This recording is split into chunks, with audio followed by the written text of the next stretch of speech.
Assalamualaikum warahmatullahi wabarakatuh. Kami dari kelompok 2 akan mempresentasikan tentang ekologi pemerintahan.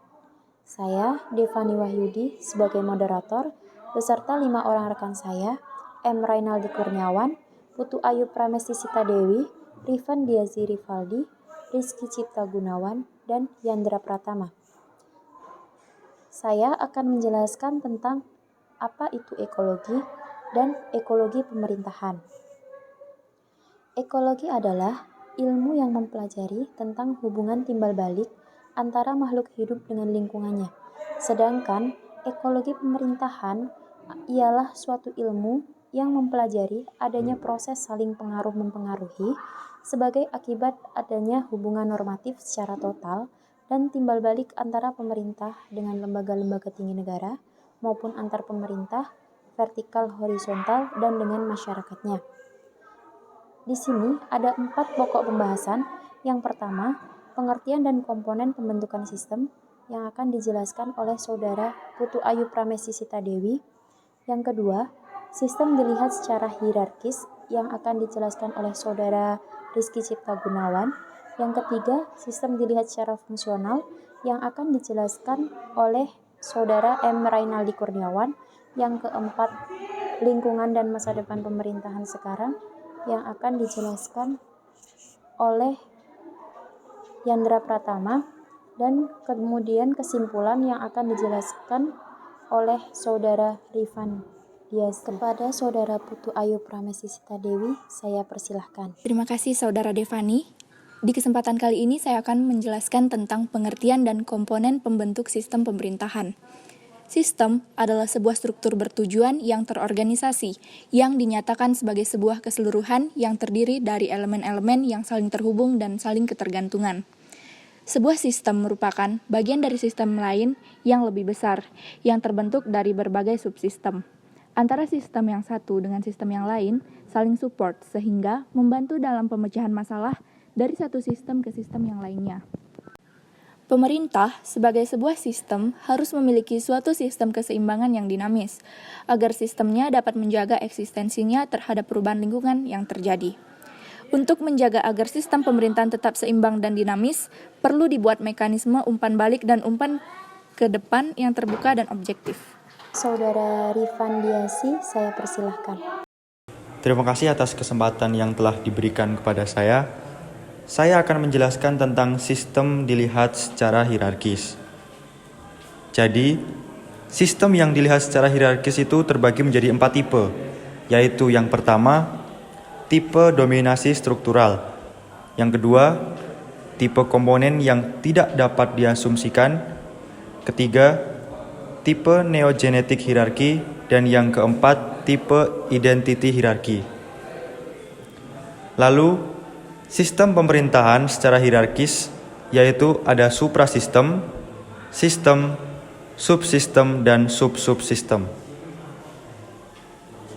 Materi selanjutnya yaitu sistem dilihat secara fungsional, yang dimana terbagi atas beberapa bagian. Yang pertama yaitu komponen sistem secara umum, di mana komponen-komponen sistem jika dilihat secara fungsional meliputi yang pertama yaitu masukan atau input yang terdiri dari 6M. Yang kedua itu proses yang terdiri dari mengubah input menjadi output. Yang selanjutnya yaitu keluaran atau output yang merupakan produksi hasil dari proses. Selanjutnya yaitu nilai guna atau outcome yang merupakan nilai manfaat. Selanjutnya yaitu dampak atau impact yang merupakan dampak positif atau negatif. Selanjutnya yaitu manfaat atau benefit yang merupakan nilai tambah langsung atau tak langsung. Selanjutnya yaitu umpan balik atau feedback yang merupakan memberikan masukan balik. Selanjutnya yaitu umpan ke depan atau feed forward, di mana merupakan masukan dari sistem kecil ke sistem besar.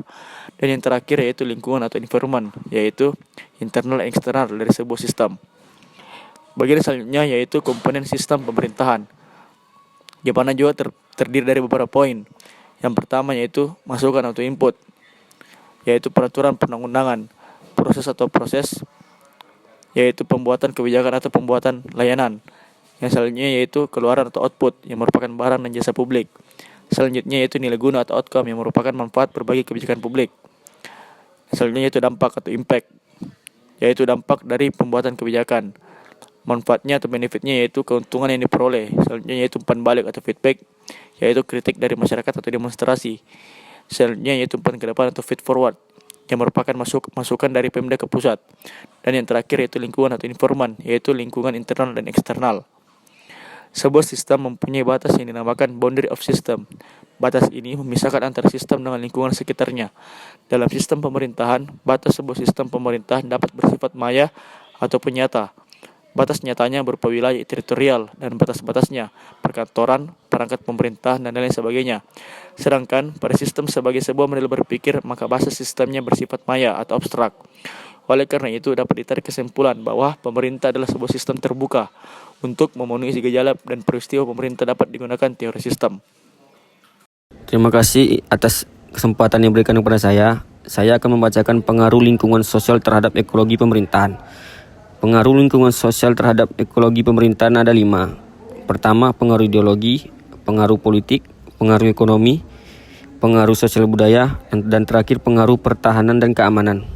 Kepada Saudara Rifan Diasi, saya persilahkan. Terima kasih atas kesempatan yang telah diberikan kepada saya. Di sini saya akan menyimpulkan tentang makalah yang kelompok kami buat. Kesimpulannya adalah ekologi pemerintah sebagai perpaduan antara kajian ekologi dan ilmu pemerintahan telah meminjam konsep sentral ekosistem. Dalam arti mempelajari ekologi pemerintah dengan melihat pemerintah sebagai sebuah sistem, yakni mempelajari hubungan timbal balik antara sistem pemerintah sebagai makhluk hidup dengan lingkungannya. Sebuah sistem mempunyai batas yang dinamakan boundary of system. Batas ini memisahkan antara sistem dengan lingkungan sekitarnya.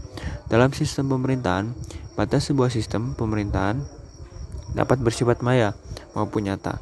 Batas nyatanya berupa wilayah teritorial, batas-batasnya, perkantoran, perangkat pemerintah, dan lain sebagainya. Sedangkan pada sistem sebagai sebuah model berpikir, maka batas sistemnya bersifat abstrak. Oleh karena itu, dapat ditarik kesimpulan bahwa pemerintah adalah sebuah sistem yang terbuka. Untuk memahami gejala dan peristiwa pemerintah, dapat digunakan teori sistem. Pengaruh lingkungan sosial terhadap ekologi pemerintahan adalah pengaruh ideologi, pengaruh politik, pengaruh ekonomi, pengaruh sosial budaya, pengaruh pertahanan, dan keamanan. Baik, sekian presentasi dari kelompok kami. Apabila ada kesalahan, kami mohon maaf yang sebesar-besarnya dan kami ucapkan terima kasih atas perhatiannya. Assalamualaikum warahmatullahi wabarakatuh.